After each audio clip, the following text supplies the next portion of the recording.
you to our webinar on 2021 tax planning ideas. Our guest speaker is Dean Mioli. Among other things, Dean is not only a certified financial planner, but also a CPA and is considered an expert in financial, estate, and tax planning. Few housekeeping items first. The webinar is being recorded. And you will be on listen only mode. You will be able to ask questions by typing them into the question bar on the right hand side of the screen. We will read and have Dean answer your questions at the end of the presentation. With that, I'd like to thank SEI and introduce Dean Mioli from SEI. Go ahead, Dean. Thank you, John, and good afternoon, everybody. So we have a interesting agenda today. As we all know, we have a lot going on in Washington. And if you read the headlines today, there's potentially an infrastructure bill. We'll get more details on that later. Though Congress's work is certainly not done, we do expect, if it's not included in the infrastructure bill, a tax bill later this year. While the Democrats still have the slim margin in both the House and the Senate, with the Vice President breaking any ties, that they will put forward an increase in taxes. Though there's still a lot unknown regarding the tax bill, because we don't even have a bill right now. It's still in discussion mode, so nothing has actually come forward. But let's take a look at where things are and where some potential changes might be. Today, right now, we have 7 tax brackets, 10 to 37%. And they'll be here for a little while longer. Even if we don't get a tax bill, the current rates will expire at the end of 2025 and go back to the 2017 rates. So if you were put me in a headlock today, I would say that the probability of us getting to 2026 without a tax bill is pretty slim. We do certainly have a higher probability that we'll get a tax law change prior to 2026. And historically speaking, especially the 10, 12, 22, and 24% brackets, they're low brackets historically speaking. Every couple, you could be at like 360,000 of income and still be in the 24% bracket, which is pretty amazing. Now, of course, when you look at the Biden campaign plan, raising that top bracket to 39.6. Also, there's talk of decreasing the value of itemized deductions.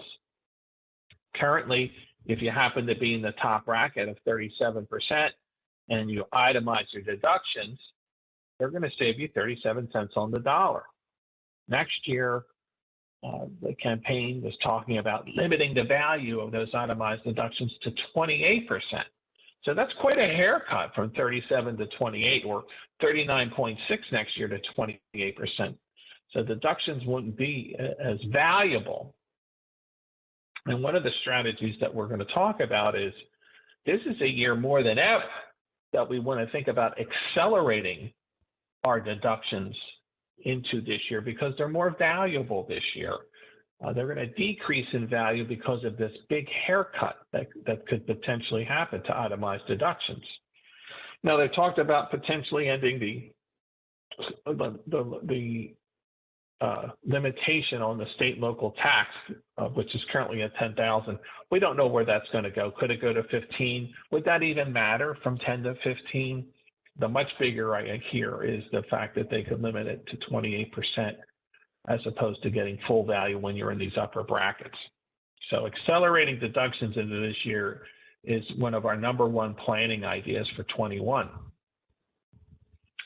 Now, another thing that has certainly caught a lot of our attention is bringing back the Social Security tax when your wages are in excess of $400,000.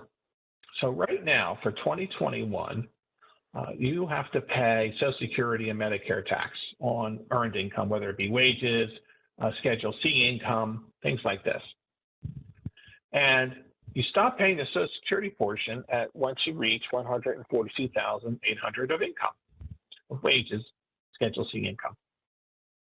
Of course, you never stop paying the Medicare portion of 1.45. That never has a top to it. So what they're talking about is once you get over 400,000 of earned income, guess what? The 6.2% kicks back in. So we have this little donut hole between 142.8 and 400 where you don't get this additional 6.2%. But once you get over the 6.2, it kicks back in. And not only will the employee pay the 6.2, but the employer would be kicking in their 6.2 as well. So let's take a look at the total tax situation. You could be at easily 48.15% before state and local tax. Top rate 39.6 to 6.2%. Social Security tax, the 0.9, the 1.45 Medicare rate, and then once you have AGI greater than 250, you have to pay this additional Medicare surcharge of 0.9. And then you have state and local tax, which in some cases could be 5, 6, 7, 8, 9%. You're well over 50% in tax. Pretty brutal. So what we see people doing is that if you have discretion over some of your income, is that they're trying to recognize it this year, knowing what the top rates are, knowing we're not going to have this increase in Social Security tax this year. So what type of income would that come into? Well, non-qualified stock options.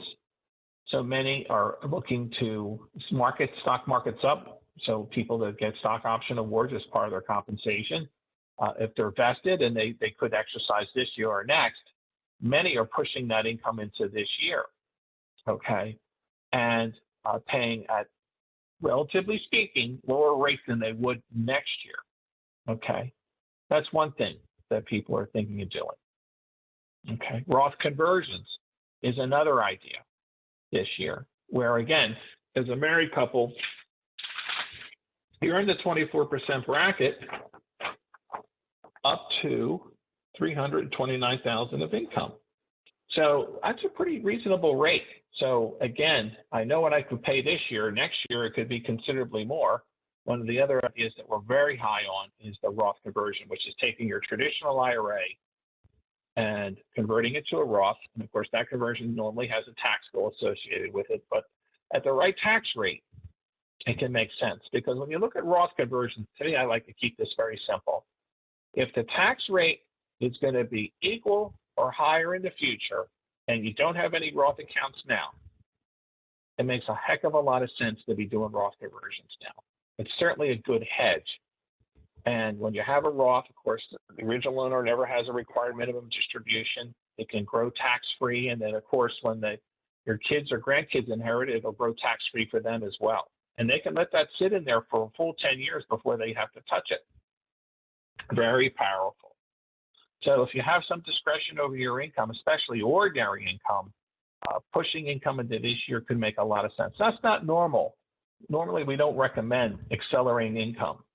But with this potential for tax law changes, it makes a lot of sense because we know that if the law doesn't change, you're not necessarily getting hurt because if the law stays the same, yeah, you paid income tax a little sooner. But if it does change, you could be a lot worse off. There's been some talk as part of the Green Book, which just came out from the president, about changing rules around capital gains. Right now, the rates can range from 0 to 20%. But again, once you get up to a certain level of income, once you breach that $1 million, and that, when we talk about that $1 million limit, that includes all types of income, pension, Social Security, interest, dividends, wages, and including the capital gain. Once you get over $1 million, all or part of your capital gain could be taxed. Your long gain could be taxed at 39.6%. And on top of that, you would be hit with the Medicare surtax, or another way to say that is the net investment income tax of 3.8%. pretty brutal. Now, before the Green Book came out, we were working with some clients about what we call tax gain harvesting, which is a very unusual thing to say because the backbone of SCI's tax management was all about tax loss harvesting, meaning let's take advantage of market volatility and actually sell things out at a loss because those losses have economic value and over time we're going to have plenty of gains. And what we're trying to do is marry the losses to the gains so we can create a greater after-tax return and more wealth. Now, with this potential of this tax law change being retroactive back to April of this year, it's kind of put a little monkey wrench into some of our planning. Now, nothing's definite, and so it's a little tricky right now to do some serious planning because how I would look at this would be is I would certainly have some ideas of things I might want to do and talk them over with John and keep them in mind, keep an eye on Washington, and in the fall, we should have a much better view of where things are and the probability of a tax law change, and then I would call the play as to what I'm going to do. So we're a little hesitant to recommend a lot of action in the capital gain area because normally I would say let's accelerate capital gains. We know it could be no worse than, for instance, 23.8 this year, whereas it could be practically double next year. But now they're talking about making this retroactive. So if you do harvest gains right now, could I be subject to this much higher tax? We don't know. And so that's why if you have the ability to wait till later this year, you might want to do that. And of course, one strategy that we were promoting until we saw the Green Book was, hey, let's put the appreciated asset inside a charitable remainder trust and then sell it because a CRT doesn't pay tax and we'll pick up the tax bill as distributions are made from the CRT. But that is even questionable right now, given what was put in the Green Book. So that transition from your personal account to the CRT could actually be known as what they call a realization event, and there could be some tax due. That's not how these used to work, okay, with the CRT. And they still work that way, where you don't normally pay tax when you make the contribution, but we're not sure where these things are going to settle. So some of this tax law stuff is very much in flux, and it's very hard to give concrete advice. So again, it's more about lining up some ideas, and most of these things are going to have to wait till later this year to see exactly what we're going to do, if anything. But getting back to the deduction side of the table, things are a heck of a lot cleaner, okay? As part of the campaign, Biden talks about, again, limiting itemized deductions to 28%. And if the tax rate goes up to 39.6 next year, you can really see that your deductions aren't worth anywhere near they are today. And what we should be doing is accelerating deductions into this year. Now, that's kind of hard in some instances because very few people get to take a medical expense. Why is that? Well, most people have insurance. On top of that, you have to hurdle 7.5% of your adjusted gross income. So if your adjusted gross income is $100,000, your medical expense after insurance reimbursement would have to exceed $7,500. And that's pretty rare for most people to do. It does happen, but it's pretty rare. As we mentioned, state and local tax is limited to $10,000. You may or may not have a mortgage. Okay, certainly as you get older in life, you probably want to do away with that. There's no more miscellaneous itemized deductions, so that's gone. So the fulcrum of whether you're going to itemize or not is going to be around charity. So the problem is that over 90% of Americans do not itemize. They take what's known as the standard deduction. And for a married couple this year, it's $25,100. The government just gives it to you. You don't have to prove dime one of your itemized deductions. Okay, you just get the 25-1. And if you're over 65, you get a little bonus on top of that. So if you're going to itemize, you got to get over that number. And there's no point in just going a little bit over. Okay, You don't want to go to 25.5 or 26.2. You want to go to 35,000, 40,000 to get the full value of your charitable contribution. So in an example, let's say you normally give $5,000 a year to charity and you're not itemizing because you fell short. Maybe instead of 25.1, you're at 24,000. Almost there, but not quite. Well, you might want to steal your contributions that you would give in 22, 23, and 24 and pull them in to 21. So instead of giving 5 this year, give 20,000, 25,000. Okay. Get the full value of those itemized deductions this year at good tax rates, potentially at 37%, not subject to this haircut next year. All right. And then in the following few years, you just take the standard deduction. We call that the lump and clump strategy. Lump your charitable contributions into 1 year, and the clump would be, hey, SEI has a donor advised fund. You might not want to turn 25,000 over in 1 year to any particular charity. Put it in the donor advised fund. You're still going to get the charitable deduction, and then let the family decide later on where and what charities will get that money. So they call that the lump and clump. Something you might want to think about. But this is a year definitely to be accelerating deductions. Okay. Let's cover the estate side of things a little bit. And there's a lot of potential things that could happen here. Okay. This year, again, more than ever, it's time to dust off your estate planning documents. And what are they? Well, here are the ones that you mostly see. Will, okay, your basic will, trusts, okay, which some people may or may not have. Some of you may have a durable power of attorney, kind of take care of you when you're not capable of doing that and yourself. And of course, some people may have like a living will or a healthcare directive, meaning like once I'm in a certain state, I may want certain procedures, and some procedures I don't want to live as a vegetable. I have to pull the cord, so to speak. So, and then of course, it's a great time to make sure that all the beneficiary designations of life insurance policies and retirement plans are all up to date, because you can't change these after you go. So you're going to change them while you're still around, and you're going to make sure that they're up to date. Maybe people get divorced. You don't want the ex-spouses on there anymore. There could be more kids that were born, or family members you want to add or take out, whatever the case may be. Time to make sure what's on record with the custodian is the way you want it to go. But these healthcare directives and living wills, very important that they address what I call remote communication. Prior to the COVID-19 pandemic, there really wasn't much of a need for these documents to have what's known as remote communication. Normally, you went in, let's say my mom needed some kind of procedure.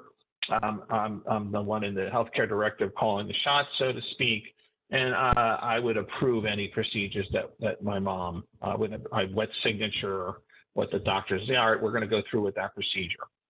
Well, during the pandemic a year ago, you couldn't get into hospital to authorize anything. Only people that could get in were the people who were sick.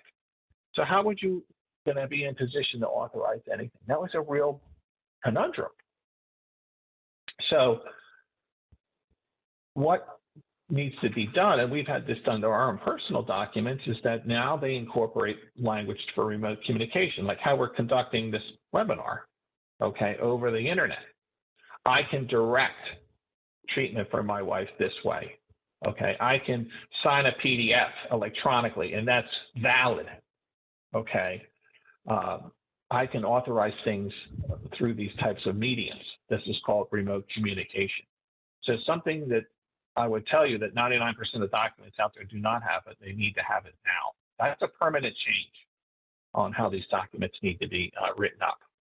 And be careful about what things that you don't want to have happen in these documents. For instance, it was very common that these documents, especially ones that people pulled off the internet and didn't read them but signed them, it said, I don't want to be intubated.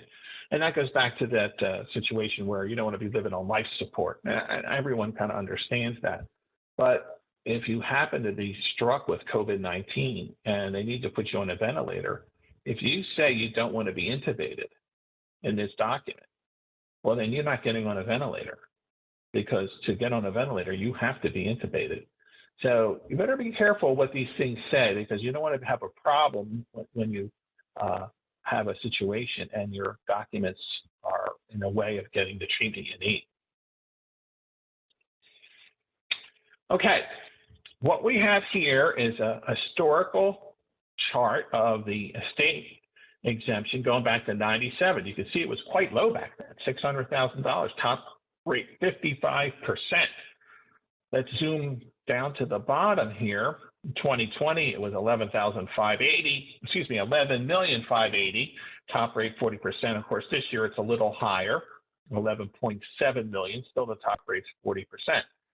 And if Congress does nothing this year, next year, or year after, the exemption will automatically move down to approximately 6 million. It's the 2017 amount, adjusted for inflation. And we estimate that to be about 6 million at the end of 2025. And that's 6 million per person. So a married couple together, 12 million, because there is a thing called portability, meaning that me and my wife both have an exemption of 6 million. I die. The executor would file my estate return and port my unused exemption over to my wife. So if I didn't use any, my wife would now have a $12 million exemption. Now, what Biden and certain senators have talked about was a significant reduction to that exemption amount. They were talking something in the neighborhood of 3.5 million per person. And they're also talking about, this is a huge thing, which is this elimination of the step up in basis on inherited assets. See, today, let's say I had a portfolio of stocks and it was worth $5 million and my cost basis was $1 million. So that's a $4 million built-in gain. I die. Under current law, and I left that to my son, Gunnar. Under current law, I die. Gunnar inherits a $5 million portfolio with a $5 million cost basis. He gets a full step up. The tax bill, the income tax bill just vanishes. And since my exemption is $11.7 million, my estate pays zero estate tax. That's a pretty nice deal. But that's not going to be the deal if certain Democrats get their way. In fact, it could be brutal.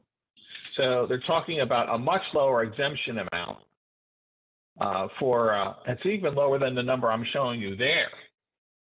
For a married couple, it would be a $2 million exemption. And if you include your house, because you're allowed to exclude $500,000 for the sale of your house, that's $2.5 million exemption. A far cry from 11.7 per person, a far cry. And this is a really huge change. I really didn't think that they would try to eliminate this step up in basis, but it's still on the table. Now, obviously, this could put a tremendous burden on Americans because, you might have owned family assets for years and years and years. Figure about, business owners, farmers, ranchers. This would be a very complex situation. There is some potential relief for those types of people. The details have not been released. But essentially, what they're trying to do is stop this transfer of wealth and no one pay any tax from one generation to the next.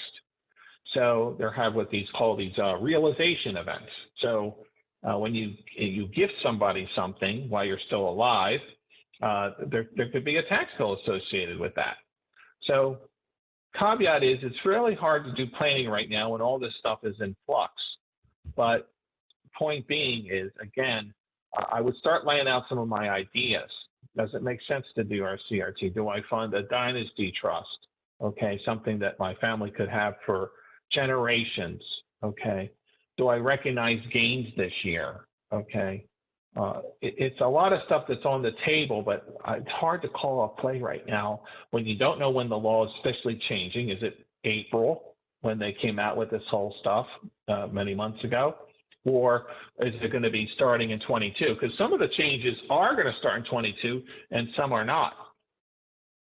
So it's, again, a little difficult right now, but nonetheless, we're going to see some pretty significant changes here. So I'll have to keep an eye on that.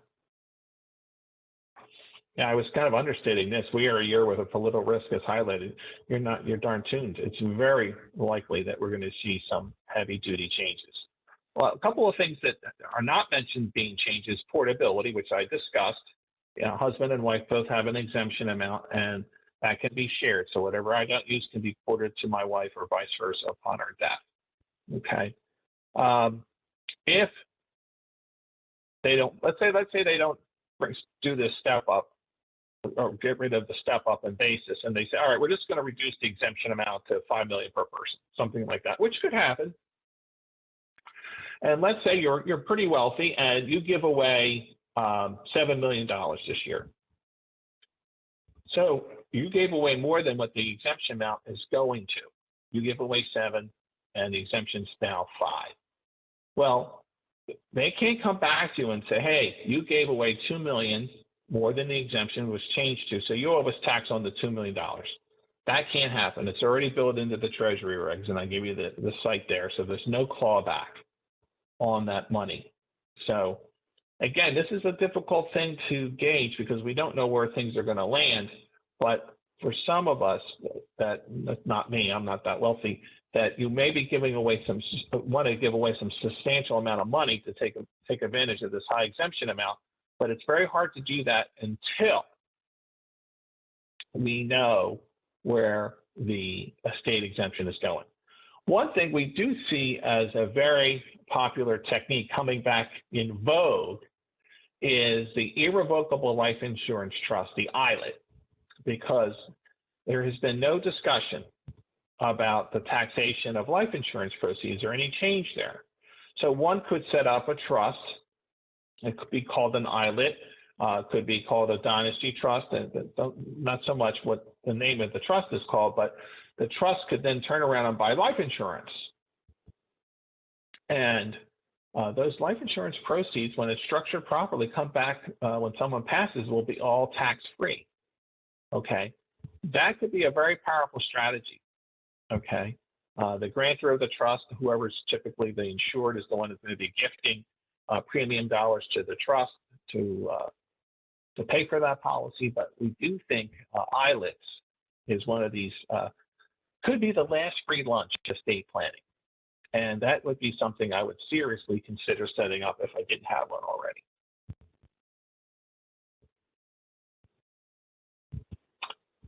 This was an idea that I was promoting for a while, and now I have to kind of put it on hold. Because when we always thought about gifting, we always thought about giving appreciated securities or other assets to people in a lower tax bracket. So when they sold them, instead of paying in my bracket 23.8, maybe they pay at 15%. Okay, that made a lot of sense. But in the case of my situation, I've been accumulating SEI stock. That's where I work for many years, and I've been gifting a lot of those shares to my father, who in turn, as long as he holds them for a year, when he dies, okay, and leaves them back to me, which is the plan, I get a full step up in basis on those assets. Now, that would still happen, given that it's not near the limits that they're talking about. So, $1 million exemption would be you don't have to worry about the step up issue. So, and the stock isn't up that far as of now. So, with this plan, if my father would pass away, and even if they did change the law around the step up in basis, I would still get the stock back with a step up because it's under $1 million. It's only when you have above $1 million that the step up would go away. But point being is, this is the kind of creative planning that we have to be thinking about. So this is still a solid strategy for me, but it may not work for everybody. Okay.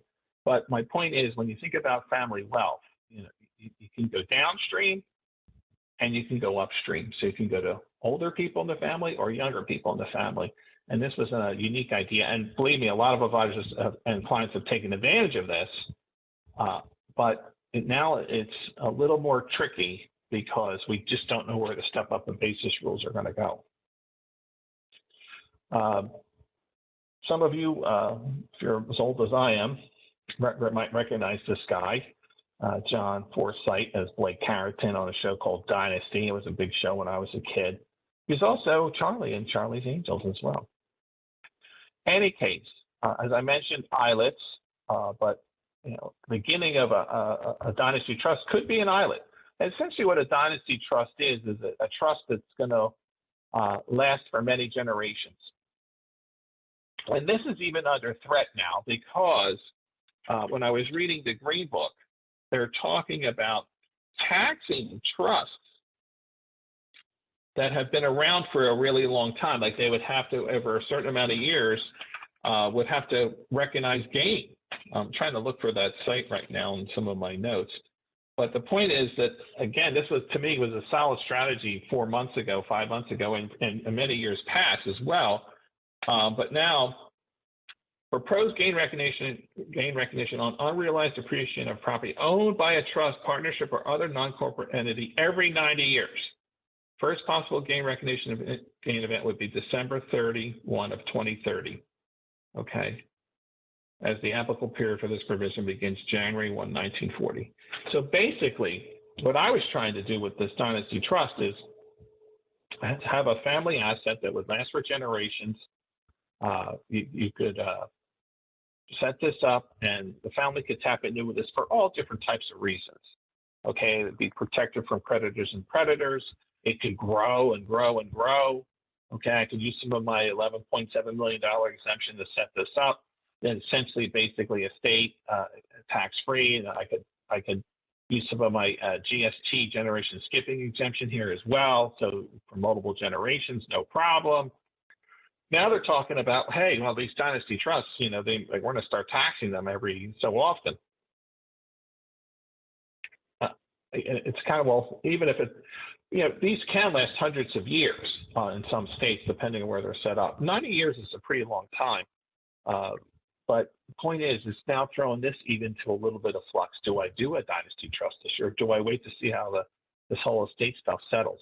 So we're in some interesting times, and I just warn everyone that we're going to have to wait and see how some of these things go before we can give any concrete plans. It's really out of our power. It's really, really dependent upon what goes down in Washington. But nonetheless, tax management is still important, regardless whether it's both income or estate tax. Tax management is still very important.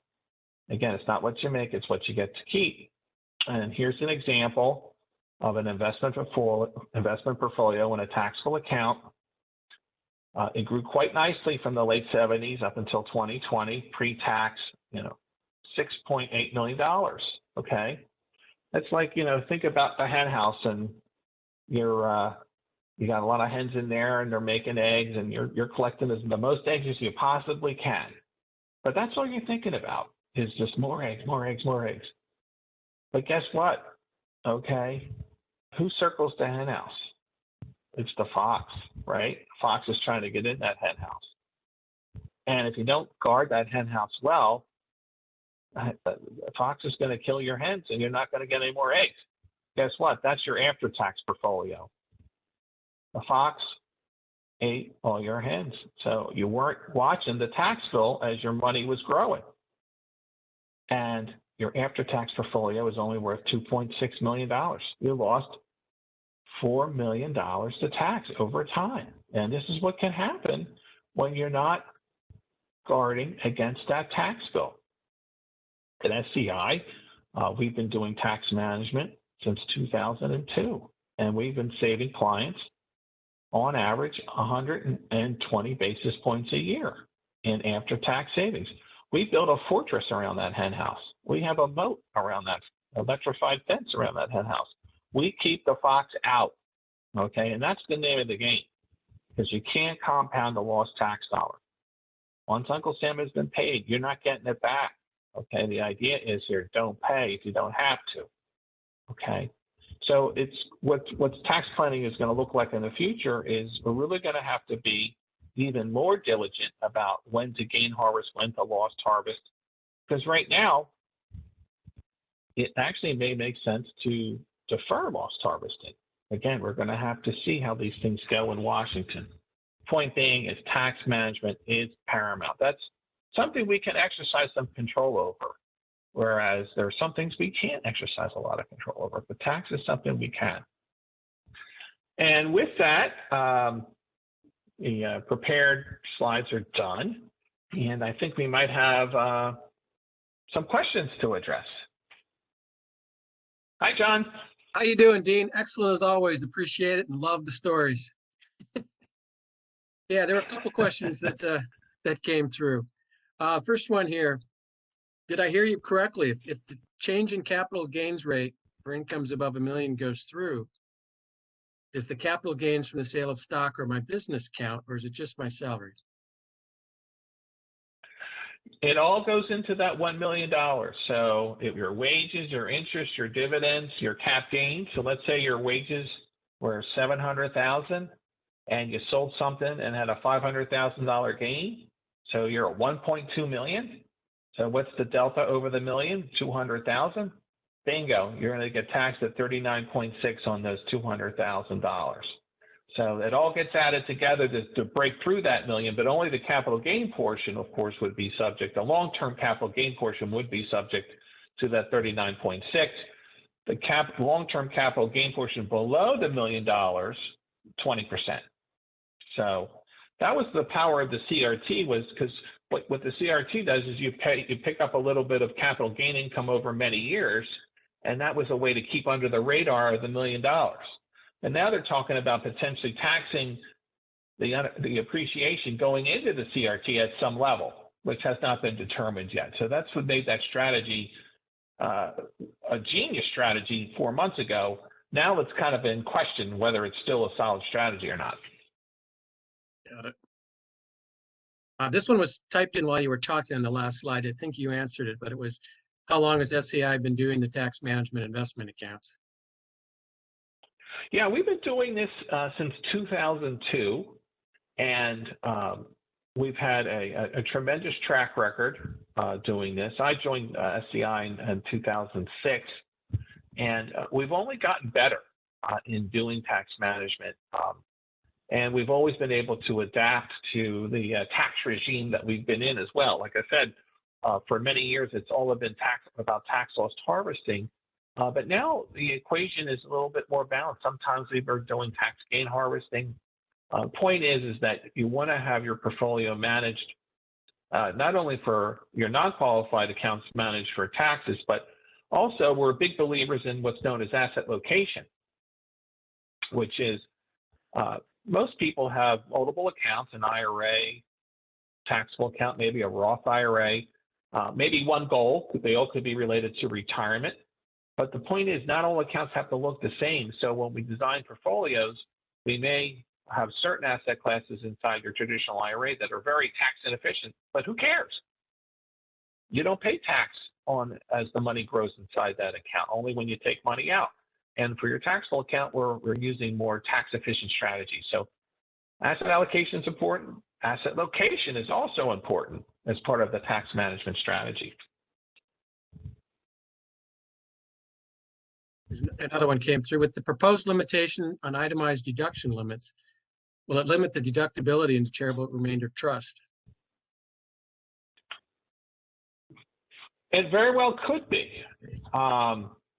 It very well could be, but it won't be for this year.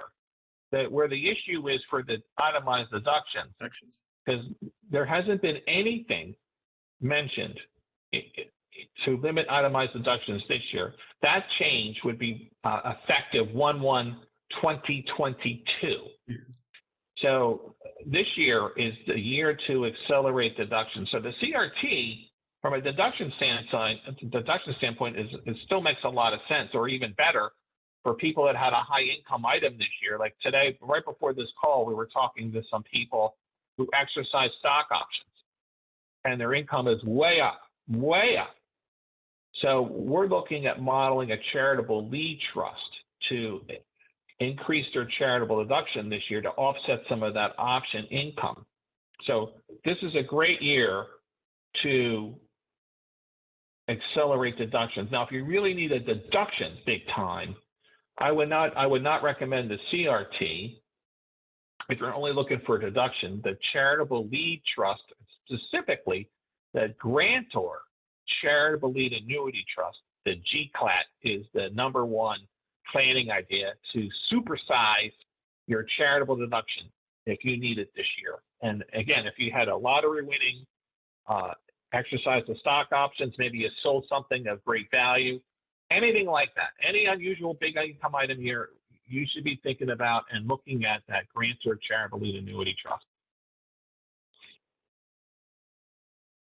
The last one that's typed in, if anybody else had any questions, please type them in the box. So the last one here is they're looking for your insight and crystal ball on the proposed repeal of the step up in basis and proposed requirement to realize taxable gains at death.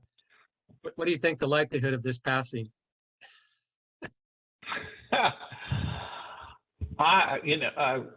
If you would have asked me this in February of this year, I basically was saying, no chance that we would do away with the step up. I thought it was a huge burden to the American people. It would be, it's not like how the system has been for all these years. This would be a huge unnecessary change. It changes, it really makes everyone have to go back to the drawing board with all these different strategies. Now, to me, it's the probability of that has gone up tremendously. Now, instead of 0, I might say it's 50-50, which is why it's so difficult to plan anything, because I know one thing, I should get out of the prediction business because I don't seem to be very good. I'm very good at predicting the past, John. That's all I can predict is the past. Now, the future, I'm very sketchy. So at this point, I'd say it's 50-50. It's a possibility. It's something that we're all very concerned about now.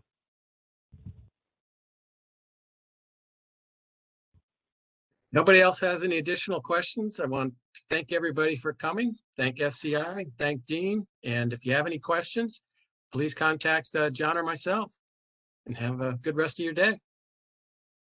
There's one question I see that came in real quick. Okay. Within a calendar year, between one's accountant and one's financial planner, does SE offer any type of service to answer routine tax advice? Well, my point there, Mark, would be I would start with both John and John and run by that question by them. Now, they can certainly tap into us at SEI if it's something they want to confirm or get some advice on. But we do get involved in some tax questions. Typically, it's around, for instance, IRAs or your portfolio or some kind of potentially some estate type modeling. But Mark, take your questions to either or both John and John, and we may or may not get involved. They'll know if we need to get involved or not. So I'll leave it that way. Okay, John and John? You bet. Thank you. I think that was the final question Listen. for now. I'm sure there'll be more in the fall when we get some additional clarity of what's going on. Yes. Thank you, everyone. Thank you. All right. Take care. Thank you. Bye. Thanks, Dean. See you at the ball.